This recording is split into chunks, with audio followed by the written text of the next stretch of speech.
आज बिहार में पहले चरण का चुनाव हो रहा है। कुल 71 सीटों पर मतदान हो रहा है। उसमें से सबसे महत्वपूर्ण बात है कि उसमें 6 सीटें जो है वह जीतन राम मांझी के पार्टी का है। वह खुद भी चुनाव लड़ रहे हैं। सर, ये बताइए कितना अहम है आज का दिन आपके लिए, क्योंकि 6 सीटों पर आप चुनाव लड़ रहे हैं।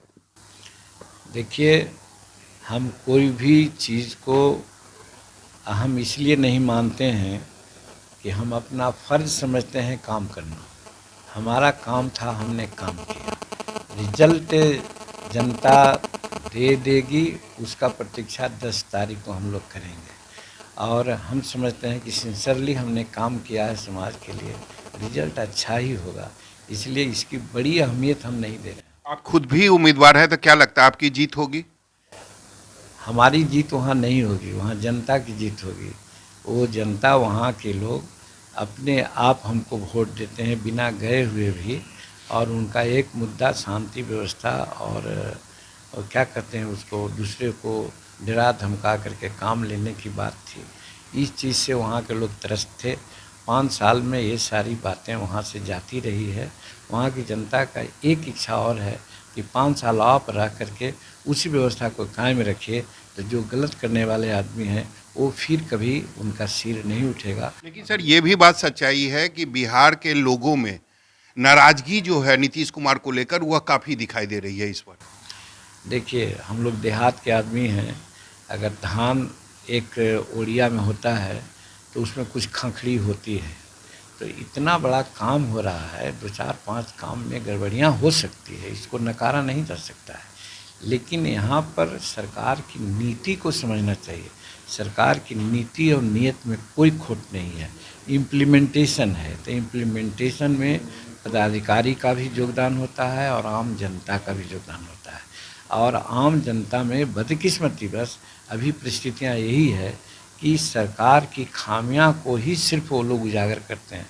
उनका क्या फ़र्ज बनता है, इसके बारे में आम जनता नहीं सोच। चिराग पासवान कह रहे हैं कि 7 निश्चय जो हुआ है उसमें भ्रष्टाचार हुआ है और मेरी सरकार बनी तो नीतीश कुमार जेल जाएंगे। अब एक काम बात करना उनका, हम कहाँ तक संभव है, कहाँ तक उनका संस्कार है, ये बात बोल सकते हैं। लेकिन हमारा ये कहना है कि गलत क्या हुआ है, क्या न हुआ है, वो तो कोई भी आदमी उसकी जांच करा सकता है। जांच कराने की बात आती है। चिराग फैक्टर आपको दिख रहा है पूरे चुनाव में? कोई फैक्टर नहीं है। चिराग सबसे हाशिया पर आप रहेंगे। आप देख लीजिएगा 10 तारीख को उनके पैर की धरती खिसक गई है। वो अनाप शनाप बात बोल करके समाज के सामने एक भ्रम फैला। क्यों? उनके पिता एक बड़े दलित नेता थे। कभी दलित नेता नहीं हो सकते थे। दलित सिर्फ कहने से होगा? दलित का जो इशू है उसको कभी प्रमोट किया? क्या न्यायपालिका में आरक्षण है दलित का बहुत बड़ा है, कभी उसके बारे में उन्होंने कहा? 1956 की बात मैं बतलाता हूँ कि अम्बेडकर साहब जब मतलब आपका कहना है कि रामविलास पासवान ने दलित समाज के लिए कुछ भी नहीं किया? नहीं किया, कुछ नहीं किया। वही तो करना चाहते हैं आप लोग। इसको थोड़ा सा, तेजस्वी के सभा में काफी भीड़ दिखाई दे रही है, क्या इंडिकेशन क्या है? वो कुछ 1500 लोग जो वैसे लड़के होते हैं जो ज़्यादा कुछ करते हैं, हुल्लड़बाजी करते हैं, वही लोग उनके भीड़ में आगे रहते हैं। बाकी ऑडियंस तो उसको बुरा मानता है।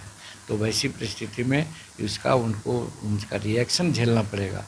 दूसरे तबके के लोग हैं जो कहीं सोचते भी थे उधर, लेकिन उनका ये एक्टिविटीज़ देख करके सब उनके खिलाफ हो गए। सर, ये बताइए, आप मुख्यमंत्री रह चुके हैं, आपको क्या लगता है कि एबिलिटी है तेजस्वी में मुख्यमंत्री बनने की या चिराग पासवान में? ये लोग सब अनुभव की कमी के व्यक्ति हैं, इनमें अनुभव की बात नहीं है। और जहाँ तक नीतीश कुमार और इन लोगों का सवाल है, आकाश पाताल का फ़र्क है।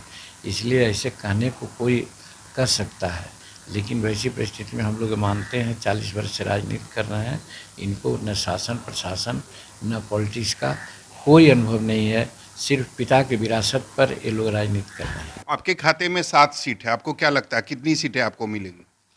हम कोई फोरकास्ट नहीं कर सकते हैं। हम काम किया है और जनता पर छोड़ते हैं, जनता के विजडम पर छोड़ते हैं।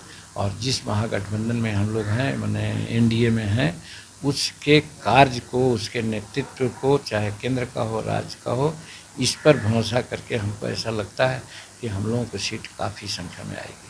मतलब नीतीश कुमार फिर से बहुमत के साथ सरकार बनाएंगे। एकदम निश्चित, हर हालत में नीतीश कुमार बिहार के अगला मुख्यमंत्री हो रहे हैं। तो क्या जीतन राम मांझी उनके कैबिनेट के सदस्य बनेंगे?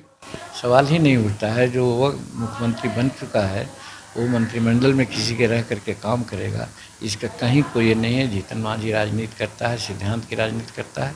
वैसे उसका उदाहरण है केदार पांडे का, दारोगा प्रसाद राय का, मध्य प्रदेश में भी है। तो वो बड़े लोग की बात होती है, उन पर उंगलियां नहीं उठती है। अगर हम वैसा करेंगे तो आप ही लोग उंगली उठाते रहेंगे कि ये सत्ता के लोग ही हैं। तो मैं किसी के मंत्रिमंडल में नहीं जा सकता हूँ, और चूँकि मैं मुख्यमंत्री रह चुका हूँ। मैं किसी के मंत्रिमंडल में नहीं जा सकता हूं क्योंकि मैं मुख्यमंत्री रह चुका हूं। मैं हमेशा सिद्धांत के साथ चलता हूं। कैमरामैन डीसी के साथ सौरभ कुमार, महकार, न्यूज़ 24।